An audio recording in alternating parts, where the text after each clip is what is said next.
Shalom, selamat pagi saudara yang dikasihi Tuhan.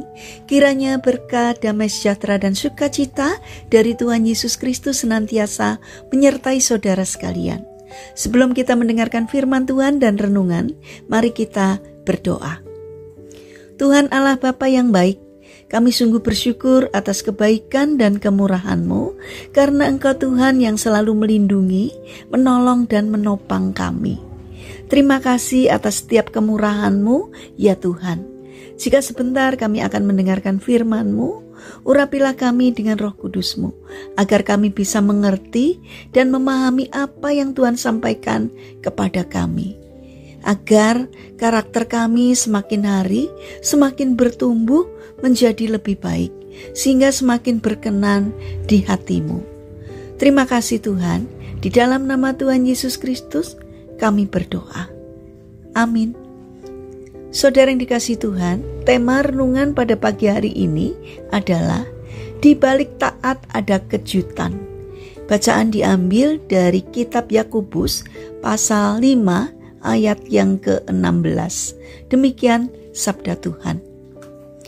Karena itu hendaklah kamu saling mengaku dosamu dan saling mendoakan supaya kamu sembuh. Doa orang yang benar bila dengan yakin didoakan sangat besar kuasanya. Saudara yang dikasihi Tuhan, kata taat pasti sudah sering kali kita dengar. Sadarkah kita bahwa kata taat, T-A-A-T, ini jika kita baca dari belakang, kita urutkan dari depan dan dari belakang, tetap saja terbaca dengan taat. Kata taat ini mengandung arti mau tidak mau, suka atau tidak suka. Ia harus dilakukan. Dari beberapa tokoh di dalam Alkitab, kita lihat bagaimana mereka mentaati Tuhan dengan segala konsekuensinya. Contohnya adalah Nuh. Nuh belum tahu banjir akan datang ketika ia membuat kapal, dan ia ditertawai oleh kaumnya. Abraham juga belum tahu akan tersedia domba ketika pisau nyaris memenggal buah hatinya. Demikian juga dengan Musa. Belum tahu bahwa laut akan terbelah saat ia diperintah memukulkan tongkatnya. Yang mereka tahu bahwa mereka harus patuh dan taat pada perintah Tuhan dan tanpa berhenti berharap yang terbaik. Ternyata di balik ketidaktahuan kita ketika kita taat pada Tuhan, Tuhan sudah menyiapkan kejutan.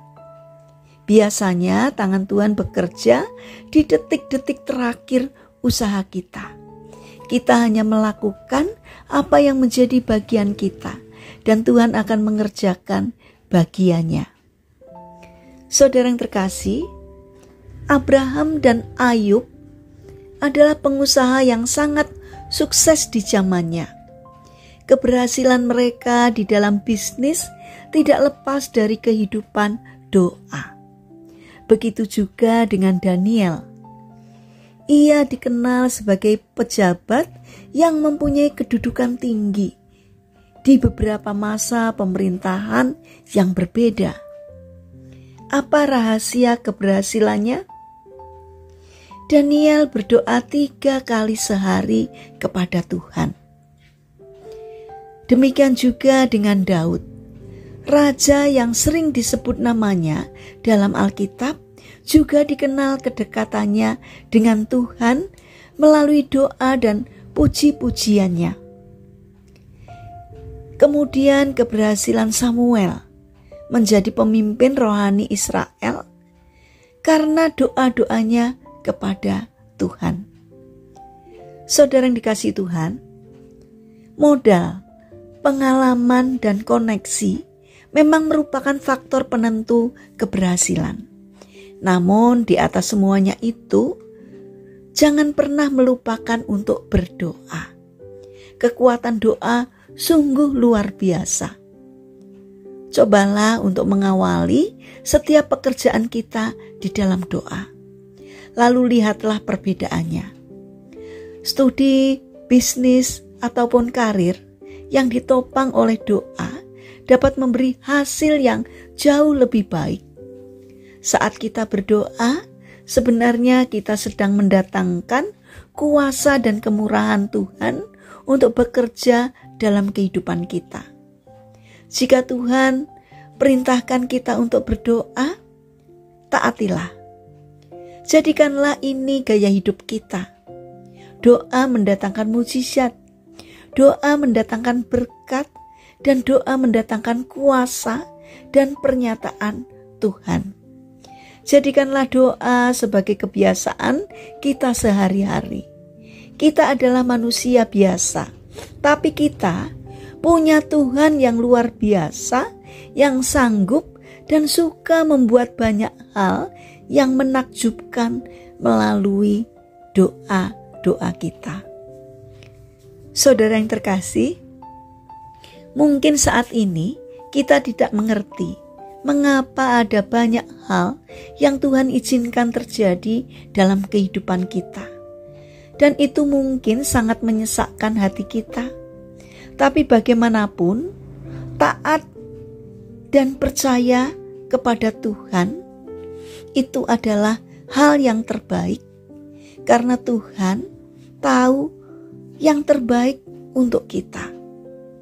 Mulailah berdoa dari hal yang kecil hingga hal yang penting dalam kehidupan kita, dan cobalah mengucap syukur atasnya. Karena doa orang benar, bila dengan yakin didoakan, sangat besar kuasanya. Saudara yang terkasih, mari kita bangun karakter taat. Karena melalui sikap taat, berarti kita mempercayai Allah yang mengatur dan memelihara hidup kita. Mari kita berdoa. Tuhan Yesus yang baik, penuhilah kami dengan roh doa-Mu, sehingga hidup kami dapat menjadi lebih tenang, karena kami tahu Engkau selalu ada untuk kami.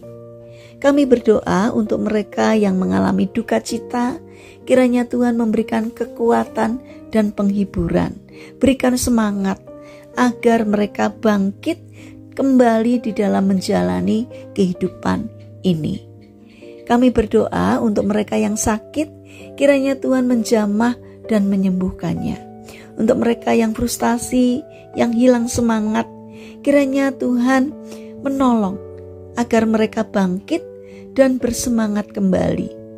Untuk pemerintahan bangsa kami, dari pemerintah pusat sampai yang ada di daerah, kiranya Tuhan memberikan hikmat agar di dalam menjalankan tugasnya seturut dengan pimpinan dan kehendak-Mu. Berikanlah semangat kepada bangsa kami untuk berupaya membangun negeri kami menjadi lebih baik. Terima kasih ya Tuhan atas setiap kebaikan-Mu. Dalam nama Tuhan Yesus Kristus kami berdoa kepada Bapa di surga. Amin. Puji Tuhan, saudara yang terkasih, kiranya firman Tuhan hari ini dapat menjadi berkat bagi kita semua. Haleluya.